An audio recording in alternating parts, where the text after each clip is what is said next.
नमस्कार। संतोष की रिपोर्ट में आप सबों का स्वागत। और आज हम संतोष की रिपोर्ट में चर्चा करने जा रहे हैं कि बीजेपी के प्रखंड अध्यक्ष या पंचायत अध्यक्ष से लेकर राष्ट्रीय अध्यक्ष तक, बिहार सरकार के बीजेपी कोटे के मंत्री से लेकर गृह मंत्री और प्रधानमंत्री तक, एक तरफ जहां नीतीश की तारीफ करने से थकते नहीं हैं, वहीं दूसरी तरफ ईडी जिस तरीके की कार्रवाई करने जा रही है या जिस तरीके की कार्रवाई कर रही है, अगर ईडी के कामकाज की शैली को अगर गौर से देखें तो ऐसा पहली बार हो रहा है कि एक ऐसे मुख्यमंत्री जिसकी तारीफ में पूरे बीजेपी थकते नहीं है, जिसकी तारीफ गृह मंत्री से लेकर प्रधानमंत्री तक करते हैं, उनकी इस तरीके से घेराबंदी वो कर रहा है। जी हाँ, विशेष जो यहाँ पर स्पेशल विजिलेंस यूनिट है, ईडी के ही रिपोर्ट के आधार पर जो एफआईआर दर्ज किया था, उस एफआईआर को ईडी ने ले लिया। हम बात संजीव हंस के मामले में कर रहे हैं और उस मामले में जितने लोगों को अभियुक्त बनाया गया है, उसमें कुछ ऐसे अभियुक्त हैं जिसके सहारे ईडी पूरी सरकार को घेर सकती है, जिसके सहारे ईडी नीतीश कुमार के उस साफ छवि को दागदार कर सकती है जो आज तक बची हुई है। ये बात मैं इसलिए कह रहा हूं कि आज ईडी ने जिस तरीके से नोटिस जारी किया है तमाम अभियुक्तों के को लेकर, उस नोटिस के संदर्भ में जो खास बात है, दो ऐसे लोगों को नोटिस जारी किया है जिससे अगर ईडी पूछताछ करनी शुरू कर दी तो बिहार में जो भ्रष्टाचार का जो एक संस्थागत चीजें बरसों से चली आ रही थी, वो पूरी तौर पर धाराशाही हो जाएगा। दो महत्वपूर्ण कारिंदे हैं जिनसे पूछताछ का नोटिस उन्होंने दिया है। पहला है सुनील कुमार सिन्हा। सुनील कुमार सिन्हा वही है जो संजीव हंस के काफी करीब रहते थे, काफी करीब थे। इन दिनों कुछ ऐसी बात हुई है जो ये सोचे कि ये सीबीआई का मामला है, हम गवाह बन जाते हैं।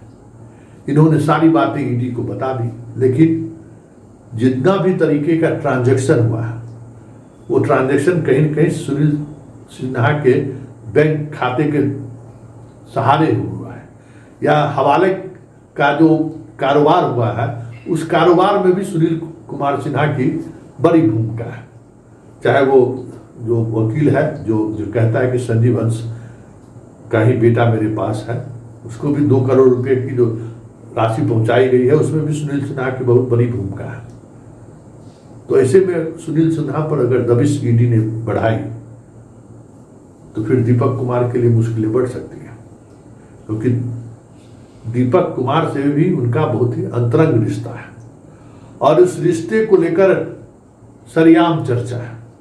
हर उनके कार्यक्रम का कह सकते हैं कि अगुवा का जब कोई उनके घर में पारिवारिक फंक्शन भी होता है तो बड़ी जिम्मेवारी के साथ सुनील कुमार सिन्हा मौजूद रहते हैं और उनसे मतलब बहुत पुराना रिश्ता है। ऐसे में जो दीपक कुमार को लेकर जो चर्चा है, वो चर्चा सुनील सिन्हा के सहारे ईडी को बहुत सारी ऐसी जानकारी मिल जाए जिस जानकारी के सहारे मुख्यमंत्री सचिवालय की मुश्किलें बढ़ सकती हैं, क्योंकि बहुत सारे ऐसे निर्णय हाल के दिनों में लिए गए हैं जो निर्णय शायद नीतीश कुमार के जेहन में भी नहीं हो, या फिर बहुत सारे ऐसे नीतिगत निर्णय हैं टेंडर वगैरह को, उस निर्णय में मुख्यमंत्री कहीं न कहीं किसी न किसी रूप में मौजूद है, उनकी उपस्थिति है। तो क्या ये माना जाए कि सुनील सिन्हा के सहारे ईडी नीतीश कुमार को घेरने की तैयारी तो नहीं कर रहे? बात सिर्फ यही नहीं खत्म है। एक ऐसी कंपनी जो 20 करोड़ रुपया लेकर बिहार में आया था 2005 में, वो भी पेटी कॉन्ट्रैक्टर के रूप में काम करने के लिए, और आज वो 50,000 करोड़ की कंपनी है। शुरुआत बिहार से हुआ और धीरे धीरे धीरे पूरे देश स्तर पर वो आज 50,000 की कंपनी है। बात हम सिंगला कंस्ट्रक्शन की कर रहे हैं, उसके यहाँ भी छापेमारी हुई है और उनके यहाँ से भी बहुत सारी चीजें बरामद हुए। एक्यूज वो भी है, और सिंगला के एक्यूज बनने का मतलब है बिहार पुल निगम में संजीव हंस भी एमडी थे, उसी वजह से उनका रिश्ता रहा। और जो पैसे का आदान प्रदान हुआ है, जिसका साक्ष्य 2 लाख जहां लिखा हुआ है मतलब 2 करोड़ है, वो जो साक्ष्य बरामद हुआ है, इस वजह से सिंगला एक्यूज बने हैं। तो पुल निगम का एमडी सिर्फ संजीव हंस भी नहीं रहे हैं, कई ऐसे आईएएस अधिकारी पुल निगम के एमडी रहे हैं जो नीतीश के नाक के बाल मारे जाते हैं। और आज भी कई महत्वपूर्ण विभाग के प्रधान सचिव के रूप में वो तैनात है। और अगर बात वहां तक गई तो फिर पूरे सरकार का हिलना तय है। जी हां, सिंगला पर दबिश का मतलब है कि पूरी सरकार हिल जाएगी, क्योंकि बात तब कई मंत्री तक पहुंचेगी, बात तब मुख्यमंत्री के आसपास के अधिकारियों तक पहुंचेगी, बात फिर ऑस्ट्रेलिया और मॉरिशस तक पहुंचेगी, बात फिर बहुत सारे ऐसे इन्वेस्टमेंट तक पहुंचेगी जिस इन्वेस्टमेंट के सहारे पूरी नीतीश सरकार का जो एक चेहरा है, जिसको आप कहते हैं कि नीतीश कुमार के दामन पर अभी तक कोई दाग नहीं लगा है। लाख कोशिशें हुई हैं, बहुत तरह के आरोप लगे हैं, लेकिन नीतीश कुमार के दामन पर अभी तक दाग नहीं लगा है। लेकिन जिस तरीके से ईडी नोटिस जारी किया है, वो नोटिस संकेत है कि यह जांच किसी भी दिशा तक बढ़ सकती है। और अगर उस दिशा में बढ़ गई तो फिर यह कहना मुश्किल है कि ईडी के रडार पर पूरी बिहार की सरकार आ जाए तो कोई बड़ी बात नहीं होगी, क्योंकि सिर्फ सिंगला ही नहीं है, सिंगला के साथ बहुत सारी चीजें खुलकर सामने आएंगी। और कहीं संजीव हंस जुबान खोल दिए या संजीव हंस तमाम चीजों को ईडी के सामने रख दिया, तब तो समझिए कि ब्यूरोक्रेसी के सहारे, बिहार के ब्यूरोक्रेसी के सहारे एक संस्थागत भ्रष्टाचार जो वर्षों से चला आ रहा है, कहीं उसका तो पटाक्षेप हो जाएगा। और उस पटाक्षेप का मतलब है कि नीतीश का चेहरा दागदार होगा। ऐसे में ये सवाल उठना लाजमी है कि ऐसे मुख्यमंत्री जो आज बीजेपी के साथ है, ऐसे मुख्यमंत्री जिनकी पार्टी के सांसद के भरोसे केंद्र की मोदी सरकार है, और इसके बावजूद भी ईडी इस स्तर पर कार्रवाई करने जा रही है, तो ऐसे में सवाल उठना लाजमी है कि जो वो बीजेपी कह रहे हैं या बीजेपी तारीख में जो पुल बांध रहे हैं, उसके पीछे, पीठ के पीछे कुछ न कुछ चीजें चल रही हैं।